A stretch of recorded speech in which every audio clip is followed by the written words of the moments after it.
Date है आज 8 मार्च 2021। आज के करंट अफेयर के टॉपिक देखेंगे हम, साथ में 7 और 8 मार्च दोनों के करंट अफेयर पढ़ेंगे इस लेक्चर में। उसके बाद हम क्वेश्चन करेंगे, क्वेश्चन लास्ट में करेंगे रोज की तरह, जो कुछ करंट अफेयर और कुछ स्टैटिक पोर्शन पे बेस्ड होंगे। तो स्टार्ट करते हैं फर्स्ट टॉपिक से। फर्स्ट टॉपिक क्या है? CSIR फ्लोरिकल्चर मिशन, इसके बारे में डिस्कस करेंगे। ईज ऑफ लिविंग इंडेक्स क्या है? म्यूनसिपल परफॉर्मेंस इंडेक्स 2020 ये रिलीज हुई है, इसे देखेंगे। QS world university rankings bye subject 2021 ये क्या है? International north south transport corridor, इसके बारे में डिस्कस करेंगे। हरियाणाज कोटा लॉ ये क्या है? इसे डिस्कस करेंगे। हजाराज क्या है? ये कम्युनिटी है एक जो न्यूज़ में है रिसेंटली, इसके बारे में डिटेल से देखेंगे। सेरा वीक अवार्ड क्या है? एल्वा El Salvador becomes first central American country to be declared malaria free, तो ये एल सल्वाडोर है, इसके बारे में पढ़ेंगे। नेक्स्ट है हमारा फसई गाइडलाइंस ऑन GMO क्रॉप्स। ये GMO क्रॉप्स क्या है और गाइडलाइंस क्या है फसई की, और फसई क्या है इसके बारे में डिटेल से देखेंगे। फिशिंग कैट्स के बारे में पढ़ेंगे, रिसेंटली न्यूज़ में है, इसके बारे में पहले भी हम पढ़ चुके हैं, दोबारा ये न्यूज़ में है। तो स्टार्ट करते हैं अपना first topic. CSIR floriculture mission. Floriculture का मतलब होता है जी फ्लोर की एग्रीकल्चर करना, मतलब फूलों की खेती करना। Floor agriculture, floor agriculture. Recently क्या हुआ है? CSI floriculture mission has been approved, ये अप्रूव्ड किया गया है, जो 21 स्टेट्स और यूनियन टेरिटरीज़ में इम्प्लीमेंट किया जाएगा, लागू किया जाएगा। इसमें होगा क्या? CSIR जो इंस्टीट्यूट्स है वो क्या करेगा? वो इंडियन फार्मर्स के लिए रिसर्च वगैरह करेगा, ताकि जो फ्लोर की जो एग्रीकल्चर है उसमें प्रमोशन किया जा सके, मतलब उसकी प्रोडक्टिविटी और प्रोडक्शन इंक्रीज़ किया जा सके, इसलिए काम करेगा। जो फ्लोरिकल्चर है यानी कि फ्लोर फार्मिंग, ये क्या है? हॉर्टिकल्चर का ही पार्ट है। हॉर्टिकल्चर होता है उसमें कौन क्या क्या आता है? जैसे वेजिटेबल्स उगाना, फ्लोर की एग्रीकल्चर करना, या फिर आपका फ्रूट फ्रूट की खेती करना, ये सारे हॉर्टिकल्चर के पार्ट हैं। हॉर्टिकल्चर का ही पार्ट है फ्लोरिकल्चर। अब ये इम्प्लीमेंट कौन करेगा? इसे CSI करेगा, किसके साथ मिलके? आईकार के साथ मिलके। आईकार क्या है? Indian council of agriculture research, इसके साथ मिलके इसको इम्प्लीमेंट करेगा। और डायरेक्टोरेट ऑफ फ्लोरिकल्चर के KVIC के साथ मिलके। KVIC क्या है? ये है खादी विलेज इंडस्ट्रीज कमीशन, और ये एक स्टेचुटरी बॉडी है। ये अपेडा के साथ, अपेडा भी हम कई बार पढ़ चुके हैं, ये भी स्टेचुटरी बॉडी है। ये 1986 में बनाई गई थी, 1985 के एक्ट से एक्ट बनाया था इसके लिए, तो स्टेचुटरी सांविधिक संस्था है। और KVIC भी ट्राइफेड के साथ मिलके, और ये कई सारी ऑर्गेनाइजेशन है। ये ऑर्गेनाइजेशन याद करने की कोई ज़रूरत नहीं है हमें, बस इतना याद रखो। CSIR, आईकार कुछ, अपेडा, KVSI और मिनिस्ट्री ऑफ MSME, ये कुछ कई सारी इंस्टीट्यूट्स मिलकर इसको इम्प्लीमेंट करेंगे। बेसिकली क्या है? इसमें रिसर्च करेंगे कि जो फ्लोर की एग्रीकल्चर में प्रोडक्टिविटी, उत्पादकता कैसे बढ़ाई जाए। इसके बावजूद क्या है? जो फ्लोरिकल्चर है हमारा, वो पूरे वर्ल्ड में ओनली 0.6% ग्लोबल फ्लोरिकल्चर मार्केट में शेयर है बस इसका, मतलब जितना भी पूरे वर्ल्ड में होता है हमारे कंट्री में, देश में सिर्फ 0.6% ही फूल वगैरह होते हैं, और बाहर से हम इंपोर्ट करते हैं। लगभग at least 1200 million USD worth floriculture product are being imported by India. लगभग 1200 मिलियन डॉलर का तो हम जो फूल वगैरह हैं ये बाहर से आयात कर लेते हैं, इंडिया इंपोर्ट कर लेता है। अब ये CSIR क्या है, इसे देखते हैं। Council of scientific and industrial research, ये क्या है? ये एस्टेब्लिश की गई थी जी, एक काउंसिल है। कब? 1942 में, सितंबर 1942 में, यानी कि जब इंडिया इंडिपेंडेंट हुआ था। इंडिपेंडेंस से पहले ये बनी हुई है ऑर्गेनाइजेशन, ये काउंसिल है। ये ऑटोनोमस बॉडी है। कौन सी मिनिस्ट्री के अंडर काम करती है ये ministry of science and technology के अंडर काम करती है। Council of scientific and industrial research, ये क्या करती है? रिसर्च और नॉलेज को कैसे डेवलप किया जाए उसके लिए ये रिसर्च करती रहती है। कटिंग एज रिसर्च टेक्नोलॉजी को कैसे डेवलप किया जाए, तो साइंस एंड टेक्नोलॉजी एरिया में ये रिसर्च करती रहती है। ये 2020 की जो रैंकिंग हुई थी नेचर रैंकिंग इंडेक्स, उसमें इसे फर्स्ट रैंक मिली थी। किसको? CSIR को। ये क्या करती है? जो नेचर इंडेक्स है ये प्रोवाइड करती है real time proxy of high quality research output और collaboration at the institutional national regional level. मतलब जो नेचर इंडेक्स है ये क्या देखती है कि रिसर्च, कोई भी जैसे इंस्टीट्यूट है, काउंसिल है, उसकी रिसर्च के आउटपुट क्या है, क्या क्या रिसर्च किए हैं उसने, और इंस्टीट्यूशनली और किसी ग्लोबल इंस्टीट्यूट से या रीजनल नेशनल लेवल इंस्टीट्यूट से क्या कोलैबोरेशन है उसका। मतलब कोलैबोरेशन का मतलब है एक दूसरे इंस्टीट्यूट के साथ मिलकर रिसर्च करना, कोलैबोरेट करना। तो ये देखती है इसमें। तो इसमें इतना ही था। चलते हैं नेक्स्ट टॉपिक पे जी। नेक्स्ट है अपना ईज ऑफ लिविंग इंडेक्स। ये क्या है? अभी housing and urban affair ministry ने इसे रिलीज़ किया है, ईज ऑफ लिविंग इंडेक्स। ये इंडेक्स 2020 की रिलीज़ की है। इसमें होता क्या है, इसमें असेसमेंट किया जाता है किसका, क्वालिटी ऑफ लाइफ का, कि अर्बन एरियाज़ में मतलब शहरी क्षेत्रों में लाइफ की क्वालिटी क्या है और इम्पैक्ट क्या पड़ा है वेरियस इनिशिएटिव से, जो गवर्नमेंट ने क्या है अर्बन डेवलपमेंट के लिए बहुत सारे इनिशिएटिव लिए होते हैं कि सिटी का विकास किया जाए, डेवलप किया जाए सिटी का। तो उन जो भी मान लो स्कीम योजना चलाई हैं उनसे क्या प्रभाव पड़ा है सिटी की लाइफ पे, कैसे लोगों पे क्या इफेक्ट पड़ा है, ये सारा ईज ऑफ लिविंग इंडेक्स में देखते हैं। ये एक तरह से क्या है, जितने भी सिटीज़ में क्या है इंडिया में है, उनकी quality of life, economic ability of A city, sustainability और रेजिलियंस, इन पे बेस्ड ये एक इंडेक्स तैयार करती है। ये कैसे रैंक करती है सिटी को, how are the cities rank दो तरह से होती है जी। एक तो मिलियन प्लस सिटीज़ के लिए होती है और एक million less than million cities के लिए। मतलब मिलियन का क्या मतलब है, जिस सिटी में 10 लाख से ज़्यादा पॉपुलेशन है उसके लिए, और जिस सिटी में 10 लाख से कम पॉपुलेशन है, जनसंख्या कम है 10 लाख से, उसके लिए रैंकिंग होती है ये। तो ये दो तरीके से होती है। अब ये देखो जी, ये क्राइटेरिया है इसके, quality of life, economic ability, sustainability and citizen perception survey. ये 4 क्राइटेरिया के बेस्ड पे ईज ऑफ लिविंग इंडेक्स निकालता है ministry of urban and housing affairs. ये 4 क्राइटेरिया आपको याद रखने हैं, ये पूछे जा सकते हैं। 2020 की जो सर्वे हुई है उसमें मिलियन प्लस जो कैटेगरी है उसमें टॉप रैंक किसने की है, बेंगलुरु ने। बेंगलुरु आया है इसमें इमर्ज होकर फर्स्ट रैंक पे। मिलियन प्लस का मतलब जिसमें 10 लाख से ज़्यादा पॉपुलेशन है, अगर उन सिटी की रैंकिंग देखें तो बेंगलुरु फर्स्ट पे है। और अगर less than million plus category में देखें जिसकी 10 लाख से कम पॉपुलेशन है, उसमें शिमला टॉप रैंक पे है। तो बस ये याद रखना कि बाद की रैंकिंग याद करने की कोई ज़रूरत नहीं है, बस फर्स्ट याद रखो कौन आया है। चलते हैं नेक्स्ट पे। नेक्स्ट है अपना म्यूनसिपल परफॉर्मेंस इंडेक्स 2020। ये क्या है, ये भी ministry of urban housing and urban affairs इसने ही लॉन्च की है, रिलीज़ की है 2020 की म्यूनसिपल परफॉर्मेंस इंडेक्स। इसमें क्या करते हैं, इसमें म्यूनसिपल इसके नाम से ये कि जो लोकल गवर्नेंस है जो, जैसे म्यूनसिपल हो गई जी, सिटी एरियाज में म्यूनसिपल कॉरपोरेशन होती है, म्यूनसिपालिटीज, इनकी मतलब इन्हें देखती है कि यहाँ पे गवर्नेंस कैसे प्रोवाइड की जा रही है, कैसे प्रैक्टिस की जा रही है, और जो ट्रांसपेरेंसी अकाउंटेबिलिटी कैसे प्रमोट की जा रही है, ये सारे इवोल्यूशन करती है जी, मूल्यांकन करती है इन चीज़ों का। इसमें क्या हुआ है अभी 111 मतलब 111 म्यूनसिपालिटीज़ के लिए ये परफॉर्मेंस जो इंडेक्स है जारी की है ministry of housing and urban affairs ने, जिसमें दिल्ली के लिए सेपरेटली उसका असेस किया है सिटी का। कौन सी का, एनडीएमसी का, मतलब जो दिल्ली में म्यूनसिपल कॉरपोरेशन है उसका सेपरेटली अलग से मूल्यांकन किया है, असेसमेंट किया है किसका, नॉर्थ दिल्ली म्यूनसिपल कॉरपोरेशन का। और उसमें 3 म्यूनसिपल कॉरपोरेशन और हैं जिनका अलग से सेपरेटली असेसमेंट किया है इस इंडेक्स में, एमपीआई इंडेक्स में, म्यूनसिपल परफॉर्मेंस इंडेक्स में। इसमें होता क्या है, 5 के की एरियाज हैं जी, वर्टिकल्स हैं, जिनके बेस पे ये सर्वे तैयार की जाती है, ये हाउसिंग मिनिस्ट्री तैयार करती है। कौन कौन सी, ये services, finances, policy, technology, governance, इनके बेस पे देखती है कि ये लोकल गवर्नमेंट्स है, इनमें कितना सर्विसेज, क्या क्या सर्विस प्रोवाइड हो रही हैं, उन्हें फाइनेंस मिल रहा है क्या नहीं, पैसा वगैरह, पॉलिसी कैसी कैसी वहाँ पे इंप्लीमेंट हो रही है, टेक्नोलॉजी क्या है, और गवर्नेंस मतलब जो सर्विस डिलीवरी है वो जो पीपल हैं लोगों तक पहुँच रही हैं नहीं पहुँच रही हैं, तो ये सारी चीज़ें देखती है। इसमें भी 2 तरीके से रैंकिंग की जाती है सिटीज़ की, एक तो मिलियन प्लस और दूसरी लेस देन मिलियन पॉपुलेशन। जैसे ईज ऑफ लिविंग इंडेक्स हमने देखा, उसमें भी मिलियन प्लस और लेस देन मिलियन पॉपुलेशन के लिए होती है, मतलब 10 लाख से ज़्यादा जिसमें म्यूनसिपल कॉरपोरेशन में या म्यूनसिपालिटी में 10 लाख से ज़्यादा पॉपुलेशन है और जिसमें 10 लाख से कम है, ये देखा जाता है। मिलियन प्लस कैटेगरी में इंदौर फर्स्ट प्लेस पे आया है, और लेस देन मिलियन में उसमें न्यू दिल्ली म्यूनसिपल काउंसिल आई है, इमर्ज हो गए फर्स्ट टॉप रैंक पे। तो बस ये टॉप रैंक याद रखनी है आपको, इंदौर और न्यू दिल्ली।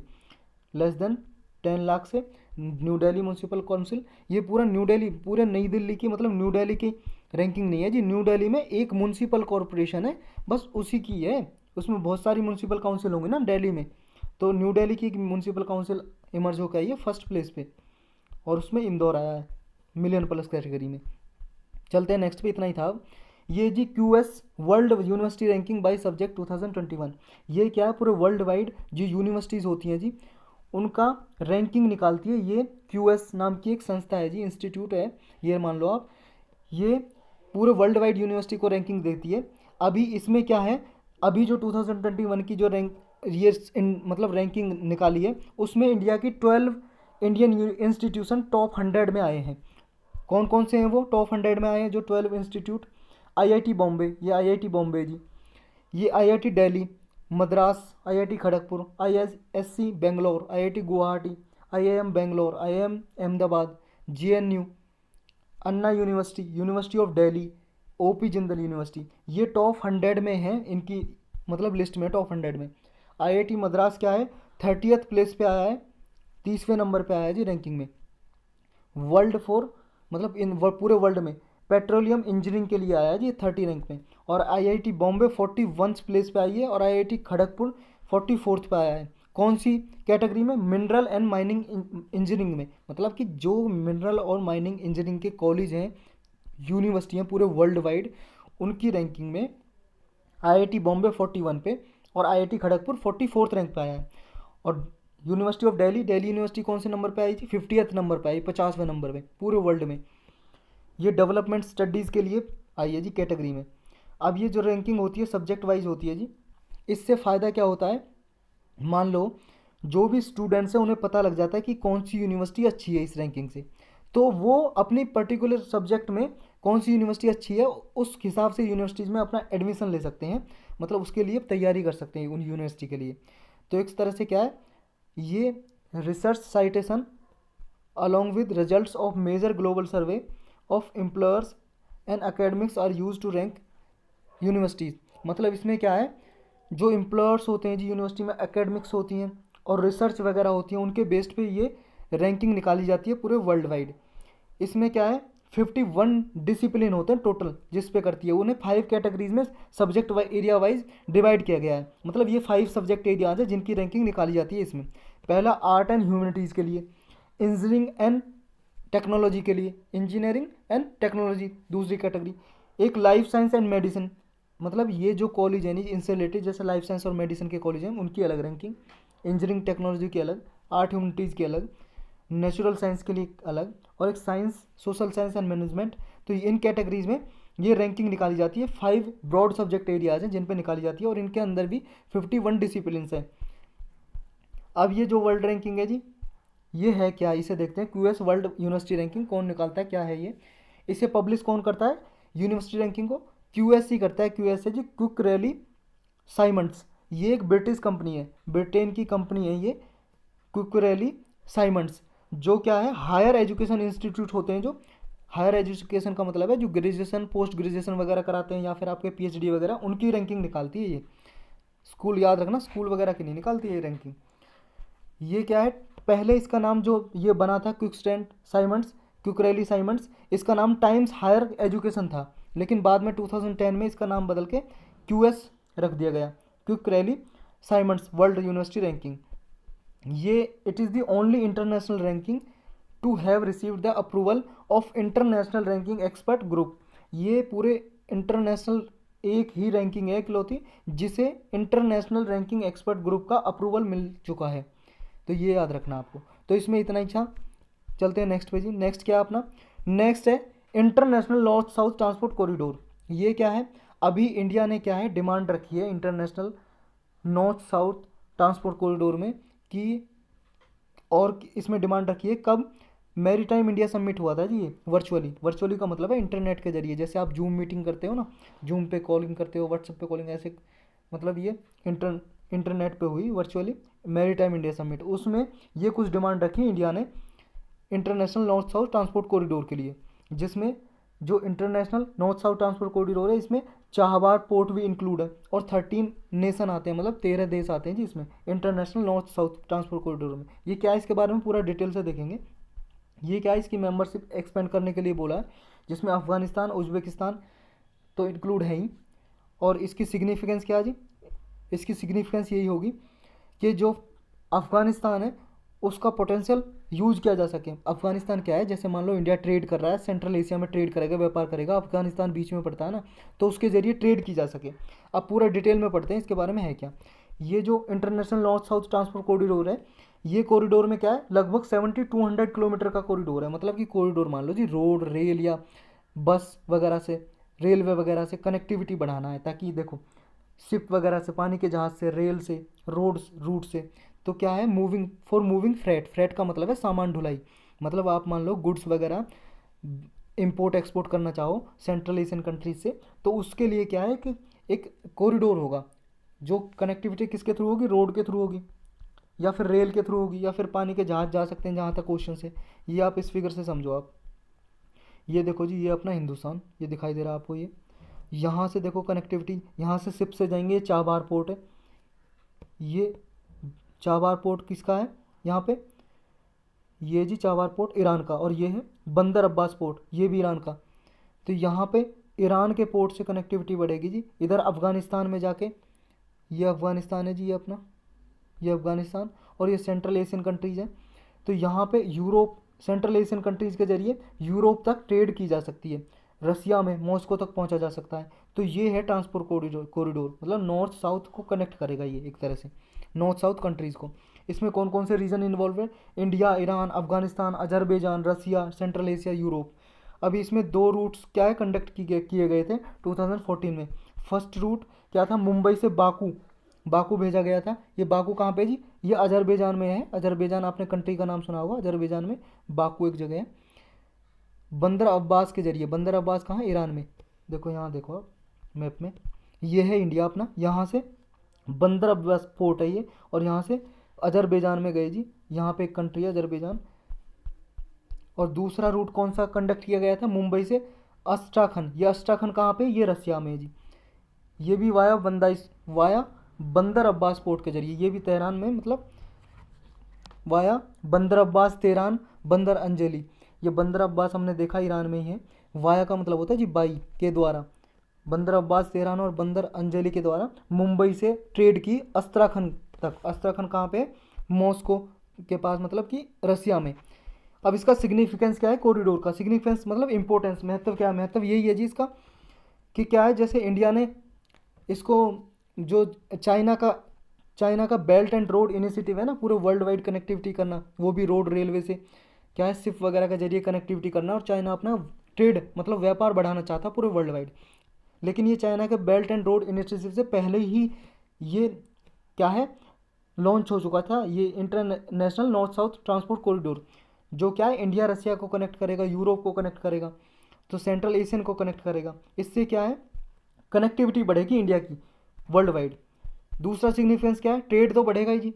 दूसरा, ये सिंक्रोनाइज करेगा किसके साथ, अशकाबाद एग्रीमेंट के साथ। ये अशकाबाद समझौता क्या है, अशकाबाद एग्रीमेंट, ये भी मल्टी मॉडल ट्रांसपोर्ट एग्रीमेंट है। मतलब कि एक जगह से दूसरे जगह पर ट्रांसपोर्ट की जाए, किस ट्रेड की जाए, गुड्स को भेजा जाए। कौन कौन सी कंट्री का है ये Ashgabat agreement, India, Oman, Iran, Turkmenistan, Uzbekistan, Kazakhstan. तो इस तरह से जो transport and transport international south north south transport corridor है, वो क्या है, अशकाबाद एग्रीमेंट को भी इंक्लूड करेगा, जो सेंट्रल एशियन कंट्रीज और पर्शियन गल्फ तक पूरे इसमें कनेक्टिविटी करेगा इंडिया की। तो ये इसके सिग्निफिकेंस होंगे कि इंडिया क्या है, इंपोर्ट एक्सपोर्ट आसानी से कर सकता है, क्योंकि आपको पता है इंडिया की एनर्जी डिमांड इन्हीं देशों से पूरी होती है, जो सेंट्रल एशियन कंट्रीज है। एनर्जी डिमांड का मतलब है पेट्रोलियम वगैरह यहीं से इंपोर्ट करते हैं ना हम, Saudi Arabia, Iran, Iraq, Kuwait, मतलब पेट्रोल डीजल जो बनाते हैं हम, पेट्रोलियम इंपोर्ट यहीं से करते हैं। तो इसमें यही था। चलते हैं नेक्स्ट पे। नेक्स्ट है अपना हरियाणा कोटा लॉ। हरियाणा क्या है, अभी कोटा लॉ क्या है, ये इसे अप्रूवल दिया, नोटिफाइड किया है, जिसमें क्या होगा, एक कानून बनाया हरियाणा गवर्नमेंट ने, जिसमें 75% तक जितनी भी जॉब है प्राइवेट सेक्टर में, 75% हरियाणा के लोगों को ही देंगे, मतलब लोकल कैंडिडेट्स को। जो लोग हरियाणा से बिलोंग करते हैं, सिर्फ उन्हीं को 75% जॉब मिलेंगी, उस लगभग एटलीस्ट कम से कम 75% तो हरियाणा के लोगों को ही मिलेंगी प्राइवेट सेक्टर में। जैसे प्राइवेट कंपनीज हो गई जी, तो उनमें 75% तक हरियाणा के लोगों को दी जाएगी। ऐसा लॉ 2019 में आंध्र प्रदेश गवर्नमेंट ने भी पास किया था, जिसे सुप्रीम कोर्ट में चैलेंज किया गया था। अब हरियाणा गवर्नमेंट ने ये employment of local candidates bill 2020 अभी इंडोर्स किया है, मतलब ये बिल लाया गया था हरियाणा गवर्नमेंट के द्वारा, जिसमें ये प्रोविज़न रखा गया है कि अगर 50,000 से सैलरी कम है तो 50,000 से कम के कर्मचारियों को, जितने भी कर्मचारी हैं उनमें से 75% कम से कम हरियाणा के ही होने चाहिए कर्मचारी, किसी भी कंपनी में, कोई भी प्राइवेट कंपनीज है। ये कौन कौन सी कंपनी पे होगा? सारी कंपनीज हैं प्राइवेट कंपनीज, उन पे सोसाइटीज हैं या कोई ट्रस्ट है या लिमिटेड लाइबिलिटी पार्टनरशिप है या कोई फर्म है या कोई एनी पर्सन जो 10 या 10 से ज़्यादा पर्सन एम्प्लॉय कर रहा है। मतलब कोई मान लो शॉप है जी, शॉप पे क्या है, 10 से ज़्यादा लोग, 10 या 10 से ज़्यादा लोग काम करते हैं, तो उनमें से 75% लोग हरियाणा के ही आप जॉब दोगे, उनमें नौकरी दोगे, बाहर के लोगों को जॉब नहीं दोगे। ये है इसका मेन मकसद। अब लीगल इशू क्या है जी इसकी वजह से, इन लॉ के लीगल इशू यही है जी, question of domicile reservation in jobs. एक तो डोमिसाइल के बेस पे रिजर्वेशन दे रहे हो आप जॉब के लिए, तो ये देखो एजुकेशन के लिए तो कॉमनली है, ठीक है, लेकिन पब्लिक एम्प्लॉयमेंट में आप दे सकते हो, ठीक है, लेकिन प्राइवेट के इंस्टीट्यूशन में देना ये फंडामेंटल राइट है जो इक्वलिटी का, उसका उल्लंघन करता है, वायलेट करता है। और इशू क्या है जी इसके, इशू ये है, ये प्राइवेट सेक्टर को इन्फोर्स करता है, मतलब फोर्स करता है एक तरह से कि रिजर्वेशन दी जाए एम्प्लॉयमेंट में। लेकिन आर्टिकल 16 क्लाउज 4 में क्या है कॉन्स्टिट्यूशन के, सिर्फ पब्लिक एम्प्लॉयमेंट में ही आप रिजर्वेशन दे सकते हो। ये क्या है, गवर्नमेंट को पावर मिलती है कॉन्स्टिट्यूशन के हिसाब से, उसमें कोई प्रोविज़न नहीं है कि आप प्राइवेट सेक्टर में एम्प्लॉयमेंट दोगे। तो एक तरह से ये गवर्नमेंट की पावर नहीं है कि वो प्राइवेट सेक्टर में भी एम्प्लॉयमेंट दे सके। तो ये एक तरह से कॉन्स्टिट्यूशन में नहीं दिया गया, फिर भी गवर्नमेंट लेके आ रही है एक इससे, ये हो गया आपका इशू। नेक्स्ट क्या है इसमें, नेक्स्ट ये जी एक आर्टिकल 19 क्लाउज 1G, इसमें क्या है, हमें अधिकार मिला है, मतलब सिटीजन को अधिकार दिया हुआ है कि right to practice any profession, occupation और बिजनेस और ट्रेड। मतलब कि कोई भी आदमी, इंडिया का कोई भी सिटीजन नागरिक, वो कोई भी बिजनेस कर सकता है, उसे फुल अधिकार है, अपने हिसाब से बिजनेस कर सकता है। तो ये उस राइट का भी वॉयलेशन है जी, उल्लंघन है। नेक्स्ट क्या है जी इसमें, नेक्स्ट है ये जो लॉ है, गवर्नमेंट लॉ है, ये कहाँ किस हद तक ये लॉ जो जिस लिए बनाया है किस हद तक किया है, ये राशनल लेके आएगा जी, ये देखना है हमें। देखो जी पब्लिक सेक्टर में क्या है, पब्लिक गवर्नमेंट ने बोला है, गवर्नमेंट ने क्या तर्क दिए हैं जी, सरकार ने कहा है कि जो हम इस लॉ को लेके आ रहे हैं ये राइट टू इक्वलिटी को ही प्रमोट करेगा। राइट टू इक्वलिटी को कैसे करेगा, गवर्नमेंट का कहना है कि गवर्नमेंट कह रही है कि पब्लिक सेक्टर में जो जॉब है वो बहुत ही कम है, तो और सभी लोगों को जॉब नहीं दी जा सकती, और प्राइवेट सेक्टर में अगर जॉब दी जाएंगी तो ये राइट टू इक्वलिटी को ही प्रमोट करेगा सिटीजन की, गवर्नमेंट का ये कहना है। दूसरा क्या है जी, दूसरा गवर्नमेंट का कहना है कि प्राइवेट इंडस्ट्रीज़ क्या है, वो पब्लिक इंफ्रास्ट्रक्चर को यूज करती हैं। कैसे यूज करती हैं, जैसे जी उन्हें एक तो लैंड को यूज करती हैं, पब्लिक लैंड को, जैसे लीज पे ले लेती है ना, गवर्नमेंट लीज पे दे देती है गवर्नमेंट लैंड को। दूसरा पब्लिक बैंक से क्रेडिट लेती हैं, लोन वगैरह लेती हैं सरकारी बैंकों से। टैक्स में एग्जाम्पशन मिलता है इन्हें, मतलब टैक्स में छूट मिलती है, गवर्नमेंट देती है, या फिर सब्सिडीज वगैरह प्रोवाइड करती है गवर्नमेंट। तो सारा पब्लिक इंफ्रास्ट्रक्चर ही यूज करती है प्राइवेट इंस्टीट्यूशन, जो मतलब प्राइवेट जो इंडस्ट्रीज़ हैं, कंपनीज हैं। तो गवर्नमेंट का ये कहना है, तो गवर्नमेंट रिजर्वेशन दे रही है तो राइट टू इक्वलिटी को ही प्रमोट कर रही है। लेकिन क्या ऐसे प्रोविज़न जो एम्प्लॉयमेंट में पब्लिक, मतलब प्राइवेट इंस्टीट्यूशन में, प्राइवेट इंडस्ट्रीज में जो एम्प्लॉयमेंट में रिजर्वेशन दी हुई है, क्या और कंट्रीज़ ने भी ऐसे एक्शन लिए हैं? ऐसे एक्शन तो लिए जी, सिमिलर एक्शन ही है। जैसे फॉर एग्जांपल यूएसए का है जी एक, यूएसए का क्या है, देखो यूएसए में कोई स्टैट्यूटरी रिक्वायरमेंट तो है नहीं, मतलब कोई एक्ट तो बनाया नहीं है कि जिससे क्या है कोटा दिया जाए एम्प्लॉयमेंट के लिए। लेकिन क्या है, वो डिस्क्रिमिनेशन को चेक करता रहता है यूएसए कि डिस्क्रिमिनेशन ना हो अपने लोगों के साथ। दूसरा एक कनाडा का भी लॉ है जी, एक एक्ट है, कौन सा कानून है, एम्प्लॉयमेंट इक्विटी एक्ट। इसके जरिए क्या है, कनाडा माइनॉरिटी ग्रुप को प्रोटेक्ट करता है कि माइनॉरिटी जो ग्रुप है, माइनॉरिटी ग्रुप का मतलब होता है जी अल्पसंख्यक। मान लो टोटल पॉपुलेशन 100 है और कोई माइनॉरिटी ग्रुप है जिसकी 50% से कम है पॉपुलेशन, मान लो 10% पॉपुलेशन है टोटल पॉपुलेशन का, वो उन्हें माइनॉरिटीज़ बोलते हैं, पता होगा आपको।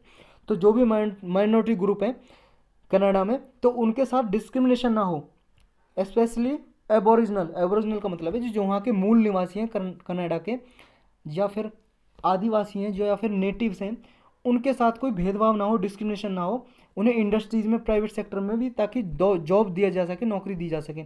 ये कनाडा का एक एक्ट बना हुआ है। अब लेकिन ये एक्ट तो बना दिया गवर्नमेंट ने, अब हरियाणा गवर्नमेंट को भी क्या नुकसान हो सकता है इससे। कंसर्न्स एंड चैलेंजेस अहीड, मतलब क्या चुनौतियां हैं हरियाणा गवर्नमेंट के सामने इस लॉ के बनाने के साथ। देखो हरियाणा गवर्नमेंट का कहना तो है जी इक्वलिटी देगा। देखो शॉर्ट टर्म के लिए तो ये अच्छा सबको लगता है कि हरियाणा के जितने भी लोकल्स हैं पीपल्स उनको जॉब मिलेगी, सबको नौकरी मिलेगी प्राइवेट इंडस्ट्रीज़ में। जो बाहर से आके जॉब ले लेते हैं तो हरियाणा के जो लोकल्स हैं उन्हें जॉब नहीं मिल पाती, तो उनके लिए अच्छा है। लेकिन लॉन्ग टर्म के लिए बिल्कुल बेकार लॉ है जी। कैसे, देखो it poses challenges for industrial development and private investment in Haryana. ये क्या है, मान लो 75% तक ये कंपनी को मैंडेटरी कर दिया हरियाणा गवर्नमेंट ने कि वो हरियाणा के लोकल से लेगी। लेकिन अगर वहाँ पे क्या है, प्राइवेट इन्वेस्टमेंट आएगी नहीं, लोग चाहेंगे जो भी मान लो कोई इन्वेस्टमेंट करना चाहेगा, क्यों करना चाहेगा हरियाणा में इन्वेस्टमेंट क्यों आएगी। अगर मान लो यहाँ पे नहीं मिलता है, एक्सपर्ट नहीं मिलते हैं, जो कंपनी को एक्सपर्ट चाहिए उनमें स्किल्स ही नहीं है हरियाणा के लोगों में, तो क्या है इंडस्ट्रीज़ को तो ज़बरदस्ती हायर करने पड़ेंगे ना हरियाणा के लोग। तो वो बाहर से क्या है एक्सपर्ट को एम्प्लॉय नहीं दे सकती, मतलब नौकरी नहीं दे सकती इस लॉ के अकॉर्डिंग। तो यहाँ कंपनियाँ ज़्यादा आएंगी नहीं, तो ईज ऑफ डूइंग बिजनेस है उसको क्या है ये डीमोटिवेट करेगी एक तरह से, ये लॉ है जो कानून है। It could also provide a seal to some firms indulging a unethical practice to retrench the existing workforce. ये क्या है, जो ऑलरेडी कंपनी यहाँ पे वर्क कर रही है हरियाणा में, वो मान लो किसी कर्मचारी को निकालना चाहती हैं जी, एम्प्लॉय को निकालना चाहती हैं, तो आराम से उन्हें क्या है प्रोवाइड करेगी सेफ्टी, कंपनी निकाल सकती है। ये कह के रिट्रेंच का मतलब है जी to retrench the existing workforce का मतलब है, रिट्रेंच का मतलब कटनी छटनी करना, मतलब निकालना कम करना, कि वहाँ की वर्कफोर्स को निकाल सकती है ये बोल के कि भाई साहब हमें 75% हरियाणा के लोकल से ने आप निकलो कंपनी से। तो एक तरह से उन्हें सिक्योरिटी प्रोवाइड करेगी। जो कंपनी मान लो पहले निकालना चाहती हैं तो उनके पास कोई बहाना नहीं है, उन्हें एक एक्सक्यूज़ मिल जाएगा, बहाना मिल जाएगा निकालने का। नेक्स्ट क्या है इससे चैलेंजेस, इन्वेस्टर एंड बिजनेसेस में start moving out of the state in search of best human resources. अब देखो यहाँ पे जो भी बिजनेसमैन है इन्वेस्टर हैं वो हरियाणा में क्यों बिजनेस करेंगे, क्योंकि यहाँ पे एक्सपर्टीज़ नहीं मिलेंगे, मान लो ह्यूमन रिसोर्स नहीं मिलेंगे, तो वो बाहर किसी और स्टेट में जाकर शिफ्ट हो जाएंगी कंपनियाँ। ये भी एक चैलेंजेस है। दूसरा, against the spirit of constitution which gives citizens of India the freedom to work anywhere in the country. ये कॉन्स्टिट्यूशन का जो स्पिरिट है जी, आत्मा है कॉन्स्टिट्यूशन की, उसके विरुद्ध है, अगेंस्ट है। कैसे, देखो कॉन्स्टिट्यूशन ये अधिकार देता है, ये फ्रीडम देता है कि इंडिया का सिटीजन किस कहीं पे भी पूरी कंट्री में कहीं पे भी जाकर वर्क कर सकता है, तो ये उसका भी एक तरह से उल्लंघन है जी कॉन्स्टिट्यूशन का, तो ये भी चैलेंज है। दूसरा ये जी, एक अगर मान लो हरियाणा गवर्नमेंट को जॉब देनी है यहीं, तो वो क्या कर सकती है, स्किल प्रोवाइड कर सकती है ना। आप स्किल दो हरियाणा लोकल्स को, स्किल प्रोवाइड करो ताकि वो इतने एक्सपर्ट हो जाएं कि जो कंपनी है वो खुद अपने आप ही हायर करें हरियाणा के लोकल्स को। आप स्किल तो प्रोवाइड नहीं कर रहे, बस वोट बैंकिंग है जी, ये मान लो आप एक तरह से। लेकिन ये लिखनी नहीं है आपको कि वोट बैंकिंग के लिए गवर्नमेंट करती है, बस ये लिखना है कि आपको कि स्किल्स प्रोवाइड कर सकती है, दक्षता प्रोवाइड कर सकती है हरियाणा गवर्नमेंट, ताकि जिससे कि क्या है कंपनी को भी नुकसान ना हो और हरियाणा के लोकल्स को भी फ़ायदा हो। ये एक सॉल्यूशन हो सकता है। चलते हैं नेक्स्ट पे जी। नेक्स्ट हमारा हजारा कम्युनिटी। ये हजारा कम्युनिटी ये एक समुदाय है जी, ये आप देख सकते हो, ये हजारा कम्युनिटी के लोग हैं। ये रिसेंटली न्यूज़ में थे, क्यों थे जी, ये एक जी पर्शियन स्पीकिंग एथनिक ग्रुप है, मतलब पर्शियन भाषा बोलते हैं जी, पर्शियन लैंग्वेज। ये हज़ार जो रीजन है सेंट्रल अफगानिस्तान का रीजन है, माउंटेनियस रीजन, मतलब माउंटेनिया हजारा जट के नाम से अफ़गानिस्तान में, वहाँ ये रहते हैं, ये लोग पर्शियन भाषा बोलते हैं।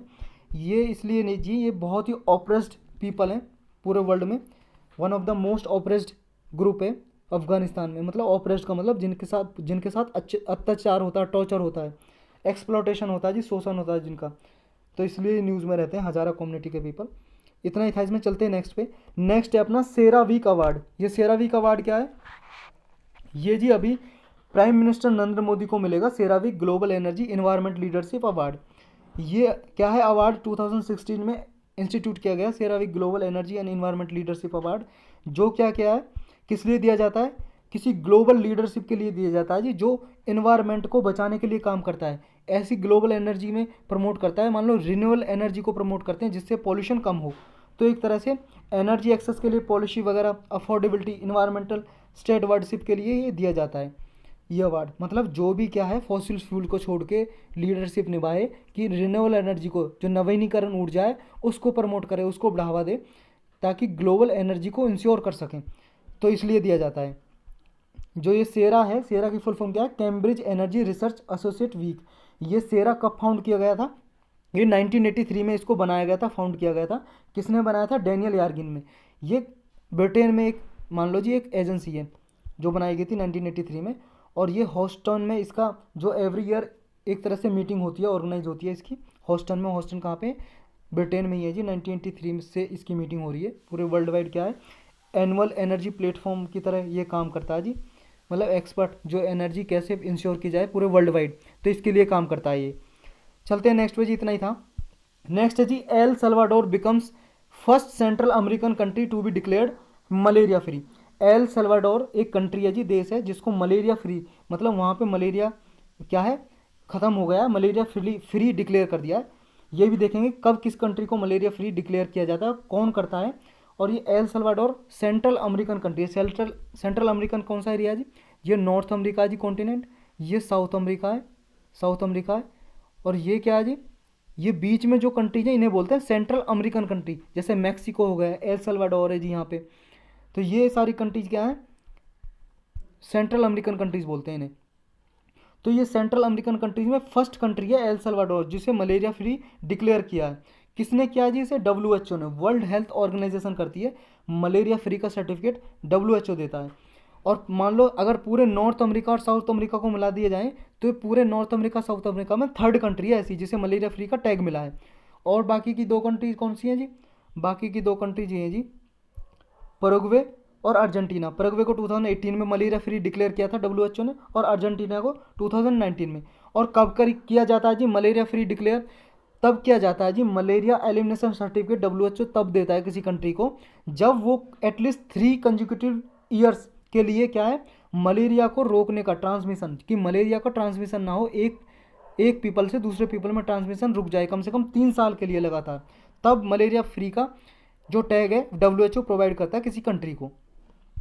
एक जी, डब्ल्यूएचओ ने एक इनिशिएटिव लिया है मलेरिया के लिए, high burden to high impact initiative. ये इनिशिएटिव मलेरिया को एलिमिनेट करने के लिए, मलेरिया को मिटाने के लिए पूरे वर्ल्ड से, कौन सी, पूरे वर्ल्ड में पहले जी इसमें प्रायोरिटी दी जाएगी 11 कंट्रीज़ को। ये 11 देश में ये इनिशिएटिव लॉन्च किया है, इनिशिएट किया है डब्ल्यूएचओ ने, high burden to high impact, जिसमें से इंडिया भी एक कंट्री है जी। मतलब इंडिया में भी मलेरिया के बहुत केस होते हैं। 11 कंट्रीज़ है जिनमें ये इनिशिएटिव चलाया जा रहा है। और इंडिया ने भी जी ये इम्प्लीमेंट किया है 4 स्टेट्स में, 4 उन स्टेट में जिनमें मलेरिया के केस बहुत ज़्यादा होते हैं, जैसे वेस्ट बंगाल में, झारखंड में, छत्तीसगढ़ में, मध्य प्रदेश में। तो इनमें भी इंडिया इम्प्लीमेंट करता है इस इनिशिएटिव को। अब मलेरिया के बारे में थोड़ा डिटेल से पढ़ते हैं जी। मलेरिया होता कैसे, कैसी बीमारी है, डिसीज़ है ये। मलेरिया में क्या है जी, ये एक पैरासिटिक डिसीज़ है, पैरासाइट से होती है। कैसे होती है? पैरासाइट। जैसे जी बहुत सी डिसीज़ वायरस से होती हैं, जैसे कोरोना वायरस से होता है जी, समझे, कोरोना वायरस से होता है। और बहुत सारी डिसीज़ होती हैं बैक्टीरिया से, जैसे टीबी बैक्टीरिया से होता है, मोतीजीरा होता है जैसे टाइफाइड, वो भी बैक्टीरिया से होता है। बहुत सी डिसीज़ फंगी से भी हो जाती हैं जी, और पैरासाइट से हो जाती हैं जी। पैरासाइट जैसे मलेरिया पैरासाइट से होता है, तो ये याद रखना आपको, पैरासिटिक डिसीज़ है, पैरासाइट से होता है।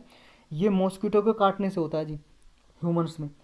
फैलता कैसे है? स्प्रेड, ये मॉस्किटो जो मच्छर होता है वही फैलाता है। कौन सा मच्छर का क्या नाम है?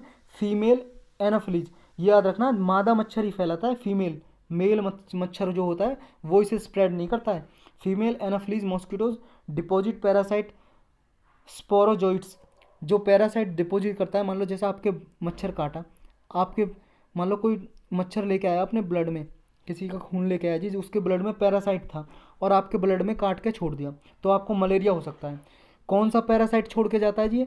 पैरासाइट का नाम है स्पोरोजोइट्स। ये पैरासाइट का नाम है स्पोरोजोइट्स। पैरासाइट आपकी स्किन में इंसर्ट हो जाएगा और आपको मलेरिया हो सकता है। अब 4 काइंड के मलेरिया होते हैं जी, मलेरिया पैरासाइट कौन कौन से होते हैं? 4 टाइप के। एक तो Plasmodium falciparum, Plasmodium vivax, Plasmodium ovale, Plasmodium malariae. ये 4 तरह के होते हैं जो मलेरिया पैरासाइट होते हैं, जो ह्यूमन को इम्पेक्ट कर सकते हैं। लेकिन एक एडिशनल टाइप होता है जी, जो क्या मकैक्स को, मतलब मकैक्स थी बंदर की एक प्रजाति है, मंकी की, उसको इन्फेक्ट करते हैं। वो कौन सा? Plasmodium knowlesi, Plasmodium knowlesi. ये साउथ ईस्ट एशिया में इन्फेक्ट करता है मोस्टली। लेकिन एक है कि जो मकैक में होता है ना, मकैक से आ सकता है, ह्यूमन्स में भी इफेक्ट कर सकता है ये, मतलब एनिमल से ह्यूमन में भी ट्रांसमिट हो सकता है ये मलेरिया। तो इसे ना इसलिए जूनोटिक मलेरिया बोलते हैं। जूनोटिक वो डिसीज़ होती है जी, किसी को भी बोल सकते हैं जूनोटिक डिसीज़। जूनोटिक डिसीज़ वो होती हैं जो एनिमल से ह्यूमन में ट्रांसफ़र होती हैं, मतलब पशुओं से इंसान में आ जाती हैं जो डिसीज़, उन्हें बोलते हैं जूनोटिक डिसीज़। और ये मलेरिया तो इसे बोलेंगे जूनोटिक मलेरिया, क्योंकि एनिमल से ह्यूमन्स में ट्रांसफ़र हो सकता है। अब इसके लिए उड़ीसा गवर्नमेंट ने जी, उड़ीसा में क्योंकि मलेरिया के केस बहुत होते हैं, तो उड़ीसा गवर्नमेंट ने भी मलेरिया को एलिमिनेट करने के लिए इनिशिएटिव लिया, जिसका नाम है दमन इनिशिएटिव। इसकी फुल फॉर्म है दुर्गमा एनकालारे मलेरिया निराकरण। ये दमन इनिशिएटिव है जो उड़ीसा गवर्नमेंट ने ये मलेरिया को एलिमिनेट करने के लिए लिया गया है। ये इनिशिएटिव में क्या करते हैं, इसमें जी क्या है, एक तो पीपल को क्या है, स्टेट्स में initiative aims to deliver services to the most inaccessible and hardest hit people of the state. मतलब मान लो जो ऐसे एरिया जो एक्सेसिबल नहीं हो सकते, वो उसमें क्या है, हार्डेस्ट हिट पीपल है, मान लो रिमोट एरियाज है, उनमें क्या है, मलेरिया के लिए दवाई वगैरह वगैरह प्रोवाइड कराना ये काम है।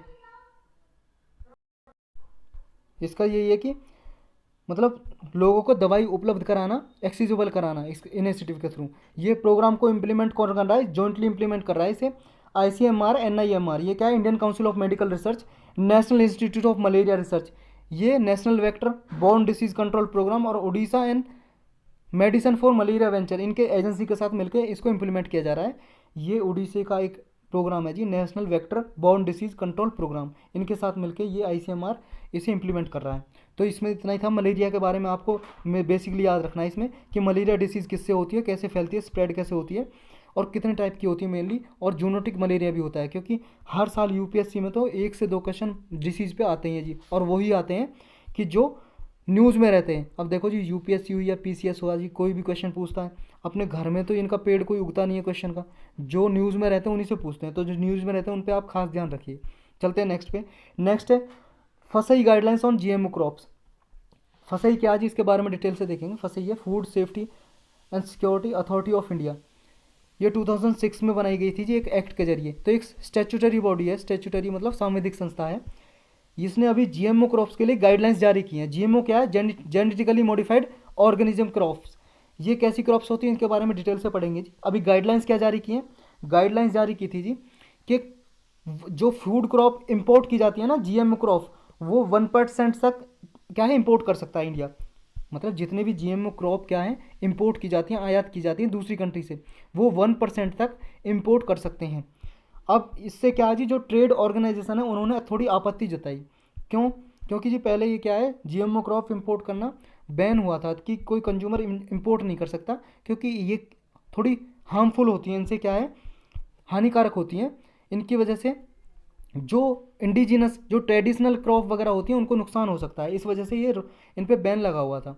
अब GMO रेगुलेशन कौन करता है जी इंडिया में, पहले देखो जी, इनिशियली जो GMO रेगुलेशन है, मतलब जेनेटिकली मॉडिफाइड ऑर्गेनिज्म जो क्रॉप वगैरह है, उनके लिए पहले रेगुलेशन रूल्स वगैरह कौन बनाता था, पहले इनिशियली बना था जेनेटिक इंजीनियरिंग अप्रेजल कमेटी। ये जियाक कमेटी बनाती थी जी पहले। ये जियाक कमेटी किसके अंडर काम करती है, यूनियन मिनिस्ट्री ऑफ इन्वायरमेंट, जो इन्वायरमेंट की मिनिस्ट्री जी उसके अंडर काम करती है ये कमेटी, पहले ये बनाती थी। लेकिन 2006 में एक एक्ट बनाया गया, food safety and standard act. इसके थ्रू क्या है, ये अथॉरिटी बनाई गई जी, food safety standard authority of India. ये अथॉरिटी अब GMO क्रॉप्स पे, मान लो कोई GMO क्रॉप्स इंपोर्ट करनी है तो उस पर रेगुलेशन अब ये फसई बनाती है। पहले जियाक बनाती थी 2006 से पहले, लेकिन इसके बनने के बाद अब ये बनाती है GMO क्रॉप्स पे कि कौन सी क्रॉप कितनी इंपोर्ट करनी है GMO। अब ये जेनेटिकली मॉडिफाइड ऑर्गेनिज्म क्रॉप होती क्या है, ये क्या होता है, और ट्रांसजेनिक ऑर्गेनिज्म क्या होता है, ये इसके बारे में डिटेल से पढ़ते हैं। देखो जी, दोनों क्या है, मोस्टली सेम ही है, लेकिन थोड़ा सा फर्क है ट्रांसजेनिक और जेनेटिकली मॉडिफाइड क्रॉप्स ऑर्गेनिज्म में। देखो ट्रांसजेनिक में समझते हैं पहले, ट्रांसजेनिक क्या होता है। ट्रांस का मतलब है जी, ट्रांस मतलब एक चीज़ कोई ट्रांसपोर्ट करना एक जगह से दूसरी जगह, क्या करना, जीन। ट्रांसजेनिक, तभी इसका नाम है ट्रांसजेनिक ऑर्गेनिज्म। मान लो जी कोई क्रॉप है, ये मान लो ये वीट है, ये एक वेराइटी का वीट है, और ये सेकंड वेराइटी का वीट है, गेहूँ। अब इस वेराइटी के जीन को निकाल के इस दूसरे फर्स्ट में जीन में इंसर्ट कर देंगे, मतलब कि ट्रांसफ़र कर दिया ना। सेकंड वेराइटी का जो गेहूँ है वो दूसरी मतलब फर्स्ट वेराइटी के गेहूँ में जीन निकाल के इसका इंसर्ट कर दिया, तो एक तरह से क्या है, जीन ट्रांसफ़र कर दिया एक वेराइटी से लेकर दूसरे वेराइटी में। अब इसी को बोलते हैं ट्रांसजेनिक ऑर्गेनिज्म। अब जो ये मान लो सेकंड से लेके फर्स्ट वीट की वैरायटी में इंसर्ट किया था जीन, अब ये होगा जी transgenic organism. Transgenic organism crop होगी अब ये, अब जो भी उगाई जाएगी। और जेनेटिकली मॉडिफाइड में क्या होता है जी, जेनेटिकली मॉडिफाइड में सारी कैटेगरी इन्वॉल्व होती हैं। चाहे हम जेनेटिकली मॉडिफाइड का मतलब होता है जी मॉडिफिकेशन, मॉडिफाई करना, कुछ चेंज करना। जीन में क्या जी, या तो म्यूटेशन करें, जीन को कट कर दें, या फिर उसमें इंसर्ट कर दें कोई जीन, जैसे ट्रांसजेनिक में होता है ना। ट्रांसजेनिक भी जीएमओ का पार्ट है। ये कह सकते हो आप कि all the transgenic organism are GMO, मतलब जेनेटिकली मॉडिफाइड ऑर्गेनिज्म। लेकिन all GMO are not transgenic organism. कैसे, देखो जी, ट्रांसजेनिक तो जीएमओ का ही पार्ट है, क्योंकि इंसर्शन मतलब किसी जीन का इंसर्ट करना जीएमओ का ही पार्ट है। तो ये फ़र्क है जी ट्रांसजेनिक और जीएमओ में। अब जीएमओ में होता क्या है जी, म्यूटेशन भी कर सकते हैं, जीन को कट या इंसर्ट कर सकते हैं, या डिलीशन ऑफ जीन। मान लो जी कोई जीन है, मान लो जी ऐसे, जैसे आपको समझाता हूँ एक एग्जांपल से। आपने जी एप्पल खाया, कभी खाया तो होगा। तो एप्पल है, जैसे मान लो ये एप्पल को आप बाइट करते हो एक जगह से या काट के छोड़ देते हो, आपने देखा होगा वो ब्राउन ब्राउन सा हो जाता है ना। ब्राउन ब्राउन सा अगर छोड़ देते हैं तो उसे थोड़ा ब्राउन भूरा भूरा सा होता है, ब्राउन ब्राउन सा छोड़ देते हैं काट के। तो साइंटिस्ट ने देखा कि ये ब्राउन हो क्यों रहा है, इसके इस ब्राउन होने का जी एक कारण था जीन इसमें। अब वो जीन ही इससे डिलीट कर दिया साइंटिस्ट ने।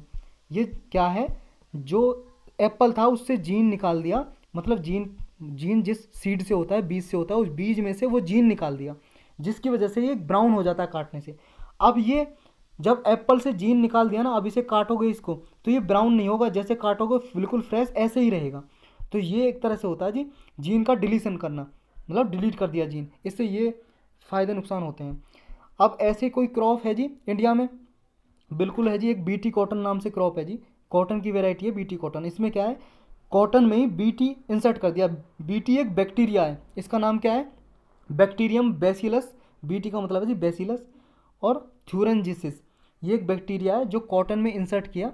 अब कॉटन में इस बीट जो बैक्टीरिया है इंसर्ट करने से फ़ायदा क्या हुआ, देखो जी, जब एक कॉटन, जैसे ये ट्रेडिशनल कॉटन था जी, मतलब बीज था कॉटन का बीज था जिससे हम कॉटन की फसल उगाते हैं, क्रॉप। उसमें क्या है, बीटी जो बैक्टीरिया है, जो ये बेसिलस थ्यूरेंजेसिस बैक्टीरिया है, ये इंसर्ट कर दिया। अब इससे क्या है कि ये क्या है, अगर मान लो डॉट रेजिस्टेंस एरिया में भी ये क्रॉप उगाई जा सकती है, और कम में, मतलब कम टाइम में।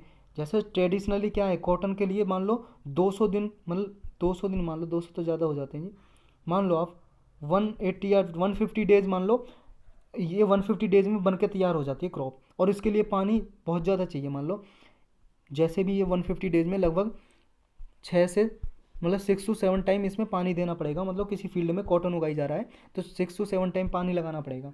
लेकिन इस बीटी कॉटन से जाने मान लो कर दिया, तो उससे पानी की रिक्वायरमेंट है, जो वाटर की रिक्वायरमेंट है, इरीगेशन की, सिंचाई की इरीगेशन की रिक्वायरमेंट है, वो कम हो जाएगी।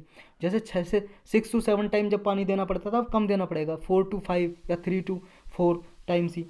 और जो इसका टाइम पीरियड है, पहले 150 डेज़ में बन के तैयार होती थी, मान लो कम हो जाएगा, 120 डेज़ में ही बन के तैयार हो जाएगी। तो ये कुछ फ़ायदे होते हैं, इसलिए इनको इंसर्ट किया जाता है और ये जीएमओ क्रॉप बनाई जाती हैं। अब इसमें मॉडिफिकेशन किया गया है जी, ये नेचुरली अकर नहीं होता है, विच डज नॉट, मतलब मान लो जो क्या है, कोई मॉडिफिकेशन अगर नेचुरली अकर नहीं होता स्पीसीज में, उसे आर्टिफिशियली इंसर्ट किया जाता है जेनेटिकली मॉडिफिकेशन से। और ये याद रखना, जो प्रोसेस है ना पूरा, जो एक जीन को दूसरे जीन में करते हैं, जेनेटिकली मॉडिफाइड करते हैं, इस प्रोसेस को जेनेटिक इंजीनियरिंग टेक्नोलॉजी भी बोलते हैं। क्या बोलते हैं, और स्पेस ही नहीं है, जेनेटिक इंजीनियरिंग टेक्नोलॉजी, इसी को बोलते हैं। ये चीज़ आपको याद रखनी है, technology.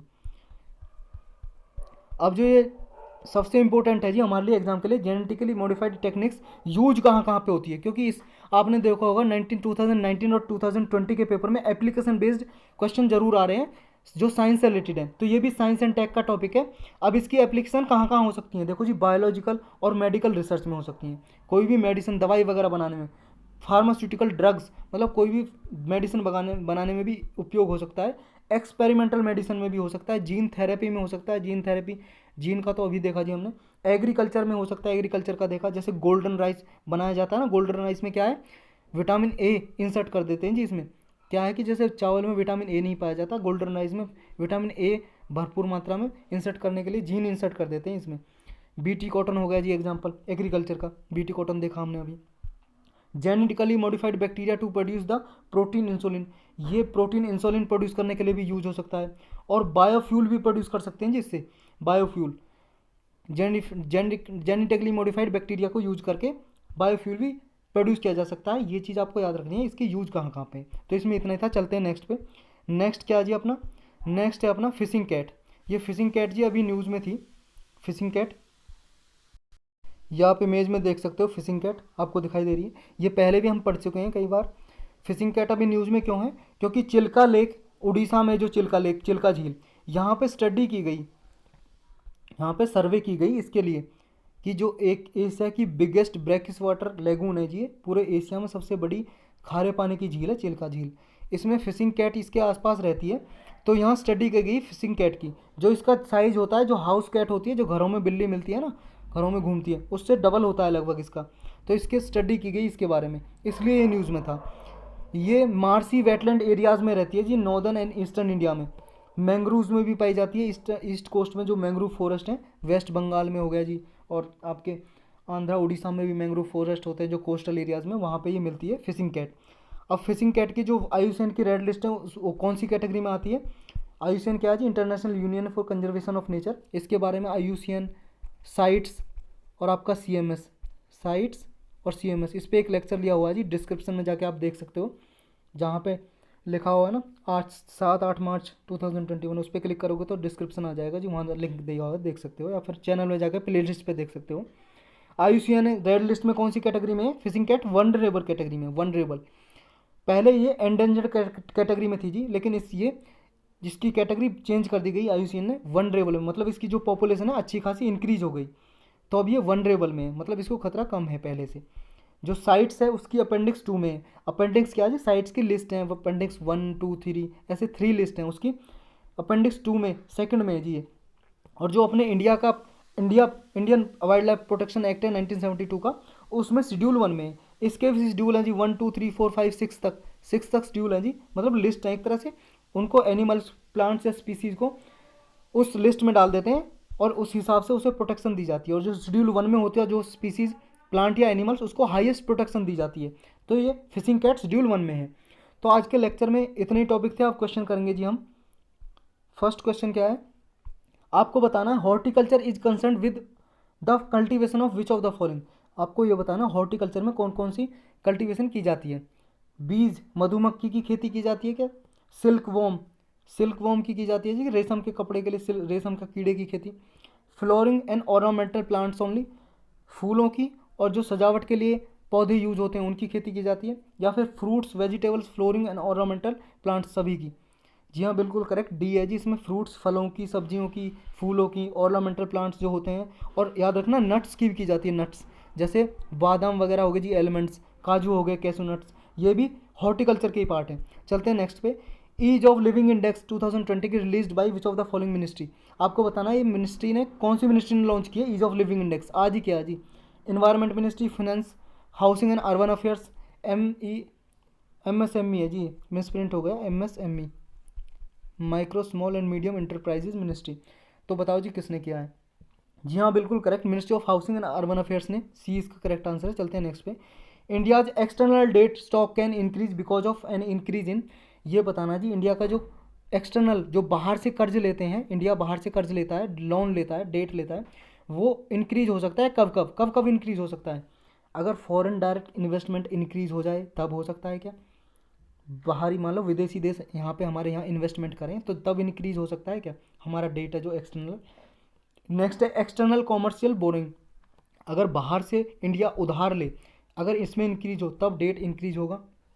Non resident Indian deposits, जो नॉन रेजिडेंट मतलब NRI है जी, अपना डिपॉजिट उनका इंक्रीज होगा इंडिया में, तो क्या इंडिया का डेट इंक्रीज होगा। आपका ऑप्शन है जी ये 1, 2, 2, 3, 1, 3, 1, 2, 3। अगर आपको 1 पता है ना जी FDI, क्योंकि FDI से हमें पैसा मिलता है ना कि डेट इंक्रीज होता है, इससे कोई कर्ज नहीं होता इंडिया पे, ये तो पैसा दे के जाता है हमें, तो इससे कोई डेट इंक्रीज नहीं होगा। जहाँ जहाँ पे 1 है काट तो आपका आंसर आ जाएगा जी B करेक्ट आंसर है। चलते हैं नेक्स्ट पे। Consider the following statement regarding monetisation of attest, monetisation of assets, मतलब कोई संपत्ति है जी उसके मोनेटाइजेशन से रिलेटेड आपको स्टेटमेंट दी हुई है, आपको करेक्ट स्टेटमेंट बतानी है कौन सी है। फर्स्ट स्टेटमेंट बोल रही है it involves creation of new sources of revenue by unlocking the value of under utilise public assets. इसमें क्या जी, ये जो अंडर यूटिलाइज पब्लिक असेट होती हैं, मतलब ऐसी संपत्ति मतलब ऐसी गवर्नमेंट की संपत्ति जो जिन्हें यूज ही नहीं किया गया, उनको अनलॉक करने के लिए उनको क्या है रेवेन्यू रिसोर्स उनसे बनाने के लिए तो उन्हें मोनेटाइज किया जाता है। ये मोनेटाइज ऑफ असेट में आता है क्या। नेक्स्ट है जी, मतलब कि जो ऐसी संपत्ति जिन्हें यूज़ नहीं किया गया और उन्हें यूज़ करने के लिए उनसे रेवेन्यू कमाने के लिए उन्हें यूज किया जाए, तो ये मोनेटाइजेशन ऑफ असेट्स होता है। नेक्स्ट है government has launched infrastructure investment trust as part of the brownfield asset monetisation strategy for augmenting infrastructure investment. Government ने जी, सरकार ने ये इनविट लॉन्च किया इंफ्रास्ट्रक्चर इन्वेस्टमेंट ट्रस्ट, किस लिए, ब्राउन फील्ड के लिए। ब्राउन फील्ड क्या होता है जी, ब्राउन फील्ड असेट ऐसी होती हैं जो ऑलरेडी यूज होती हैं और उनकी मतलब उन्हें रेनोवेट करने के लिए, उन्हें रिन्यू करने के लिए, तो ये ट्रस्ट बनाया गया था क्या इंडिया ने, ताकि इंफ्रास्ट्रक्चर इन्वेस्टमेंट है, ताकि इंफ्रास्ट्रक्चर में निवेश आ सके, इन्वेस्टमेंट आ सके, इसलिए ये इनविट बनाया था क्या इंडिया ने। तो आपको करेक्ट बताना जी, करेक्ट स्टेटमेंट कौन सी है। आपके ऑप्शन है 1 ओनली, 2 ओनली, 1 2 या दोनों गलत हैं जी, बताओ जी। देखो जी, दोनों बिल्कुल करेक्ट हैं, सी आंसर हो जाएगा। ये बिल्कुल हमने इसका जो एक्सप्लेनेशन समझा कि जो भी ऐसी पब्लिक जो गवर्नमेंट की असेट्स है, संपत्ति है जो अनयूटिलाइज पड़ी हुई है, मतलब अनयूज्ड पड़ी हुई है, जैसे प्रयोग नहीं किया गया, तो उससे रेवेन्यू कमाने के लिए जो गवर्नमेंट स्टेप लेती है वो मोनेटाइजेशन ऑफ असेट में होता है, और उसके लिए ये ट्रस्ट भी बनाया गया है जिससे इंफ्रास्ट्रक्चर इन्वेस्टमेंट में बढ़ावा मिल सके, ऑगमेंट हो सके, मतलब इंक्रीज हो सके।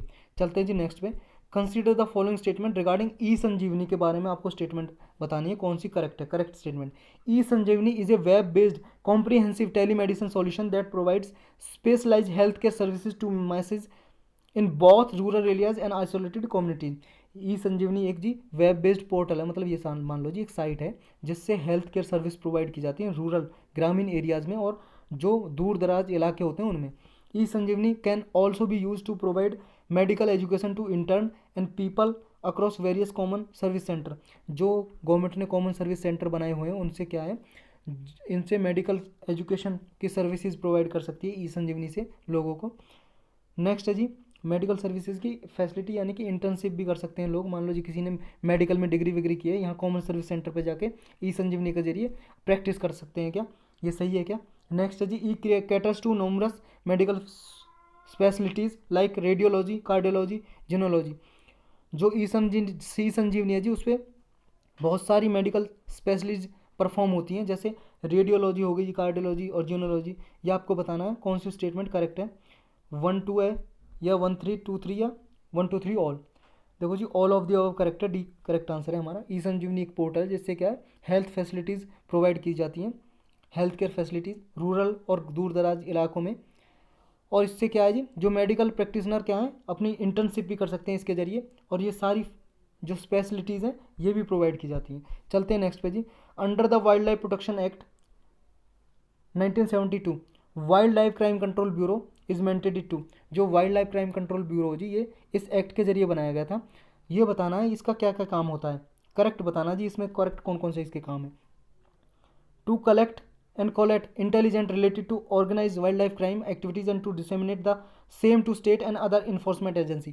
इसका काम है जी जो पशुओं से रिलेटेड पूरे वाइल्ड लाइफ में रिलेटेड जो भी अपराध होते हैं, क्राइम होते हैं, इलीगल एक्टिविटीज़ होती हैं, उनको क्या है रिपोर्ट करती है, ये मतलब दर्ज करती है एक तरह से, और जो इन्फोर्समेंट एजेंसी होती हैं या स्टेट होता है स्टेट गवर्नमेंट उनको इन्फॉर्म करती है, उनको इन्फॉर्मेशन देती है।